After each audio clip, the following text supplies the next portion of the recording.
জুলাইয়ের 16 তারিখ হচ্ছে গিয়ে পালাইছিলাম, চি চি হাসিনা লজ্জায় বাসিনা এক স্লোগান দিয়ে। তারপর 5 আগস্টের ভিতরে আর বেরোতে পারি নাই। এরপরে তো আমার বাসা, আমার বাবাকেও থানায় নিয়ে গেছিল। তো ওইটার উপর ডিপেন্ড করেও কিন্তু আমার গল্পের বই লেখা যেত বা উপন্যাস লেখা যেত, যে আমি এই স্লোগান দিয়ে পালালাম, এতদিন যুদ্ধে মানে এটা কিন্তু যুদ্ধই, আপনি মানুষ ফান করুক আর যেটাই করুক, আমি কিন্তু যুদ্ধই করছি। আমি আমার এই যে ডাক্তার দেখেন, এটা এই যে এত বড় কাটা, এটা আরো অনেক বড় কাটা ছিল। এইটা পানির ভিতরে লুকাই পালাইছিলাম বলে এইটা আমি সেলাই করতে পারি নাই, কারণ ডাক্তারের কাছে গেলে তো মানুষ জেনে যাবে যে আমি এই এরিয়ায় আছি। এটা কিন্তু জুলাই আগস্টের ভিতরে। তো এই সমস্ত গল্প কাহিনী নিয়েও বই লেখা যেত, কিন্তু আমার ওইটা কাজ করছে যে আমি এটা নিয়ে বই লিখলেই মানুষ বলবে যে তুমি এটাকে বেঁচে খাচ্ছ। সো দরকার নেই, ওটা মনের ভিতরে থাকুক। আমি দেশের জন্য যতটুকু করছি ওটা আমার মন জানে, আল্লাহ জানে।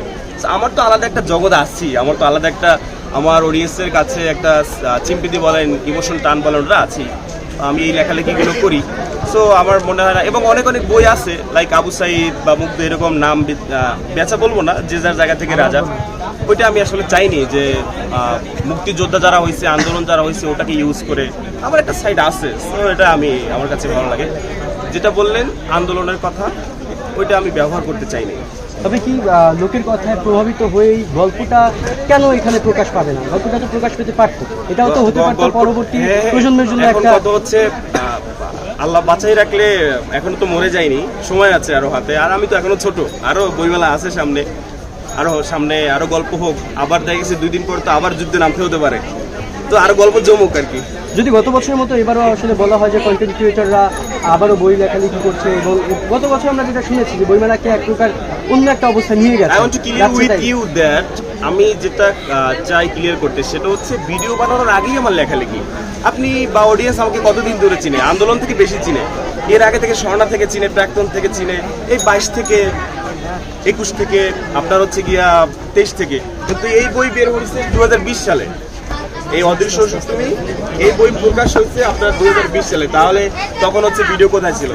সো এই দেখেন অক্টোবর 20, সো 20 সালের আগেই আমি লেখা। আমার বই বের হয়েছে বইমেলা 18 সালে। সো কন্টেন্ট হওয়ার পরে ভিডিও, বই হচ্ছে না, বই হওয়ার পরে কন্টেন্ট। অর্থাৎ কন্টেন্ট ক্রিয়েশনের আগে আসলে বই লেখালেখি হচ্ছে। হ্যাঁ, এই প্রেরণাটা আসলে কোথা থেকে আসে? এটা আসলে আশা, আমি যেখানে লেখাপড়া করতাম দারুণাতে, তখন ওখানে মাসিক বিকাশ ছিল, ওখান থেকেই লেখালেখিটা শুরু। এইটা নিয়ে আসলে কতদূর যাওয়ার ইচ্ছা আছে? এটা চলবে, আমি তো চলবে লেখালেখি। এটা অন্য একটা জায়গা, এটা মনে হচ্ছে এটা লাইক ভাতের মতো, এটা যত লেখি তত পেট ভরে এরকম, এবং দুঃখ এটা মুছে আবার তৈরি হয়। এটা যারা লেখে তারা বুঝতে পারে। ওই ক্লাসে বসার চেয়েও ট্রাফিক আইন পালন করতে বেশি পছন্দ করে। সো বইটু একটু পড়তে কম করে, আর আমাদের হাতে সময় কম, তো যার জন্য আমরা শর্টকাট চাই। এই জন্য বই যে পড়ে না এমনটা না, পড়ে, আর সেই জন্যই হয়তো আমি অত অনুকবিতা লিখি আর কি। এবং সেই জায়গা থেকে যদি বলি যে সংখ্যাটা কমে গেছে, এটাকে বাড়ানোর জন্য কি করা যেতে পারে? এটাকে বাড়ানোর উপায় আসলে দেখি না আমি, কারণ দিন যতই যাচ্ছে ততই মানুষ শর্টকাট চাচ্ছে, আরো মানে স্কিপ করতে চাচ্ছে। এটা আল্লাহ তাআলা যখন মানুষের ভিতরে বই পড়ার একটা জায়গা তৈরি করে দিবে তখনই, এর বাইরে আমি জানি না।